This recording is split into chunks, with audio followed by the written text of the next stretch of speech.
When you're a child, when it comes to my father, he had so much of an influence in my life. He was supposed to be the one to take care of me and my sister. Anything he said was God's rule. He was my God, in effect. I just felt that whatever he said had to be true. My father would berate me by saying, "You're not worth my time, you're not worth 2 cents, I don't know why I bother with you." And when I did accomplish something, it was always, "Well, you could have done better."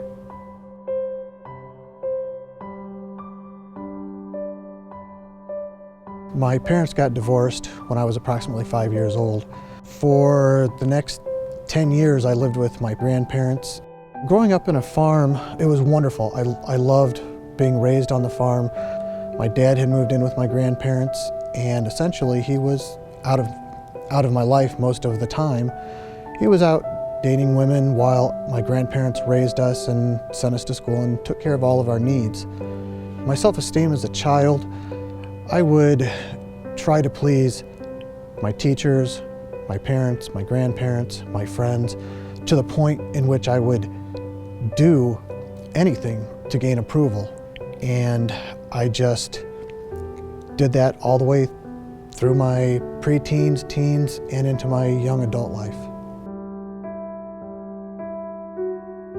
The messages that I was taught as a child were similar, that God felt that we were all sinners and that we had to earn His approval to get to heaven, and that we had to do certain things, certain rituals to be absolved of our sins.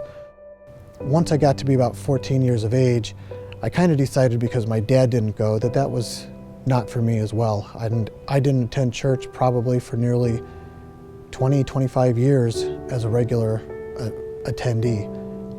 My identity as a child was formed by watching what my dad would do, and my dad a lot of times was dating many different women, even at the same time, and I tended to start doing those type of things where I was finding a girlfriend and moving from girl to girl rather quickly and seeing how far I could take the relationship with them at that point.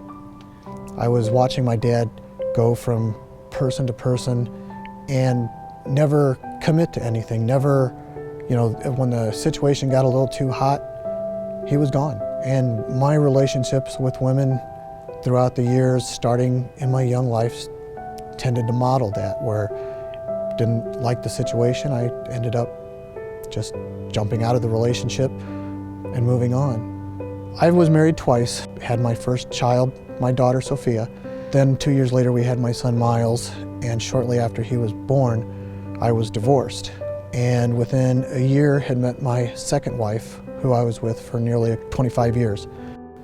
I think for me the final breaking point where God just stepped in and said, "Look, you can't do this anymore," was back when Kathy left me. My life was a mess at that point. He just finally said, "You're done. You need to start over. I want you to come back." And that's what I did. I finally turned to God and Jesus to finally get my life back on track. And that's what turned me around, losing everything in my life and having to start over from scratch. I fortunately found some people here at Fellowship who got me into authentic manhood. I went to the retreat and confessed to the guys in my group what had been going on and how God had just been there for me throughout that whole weekend.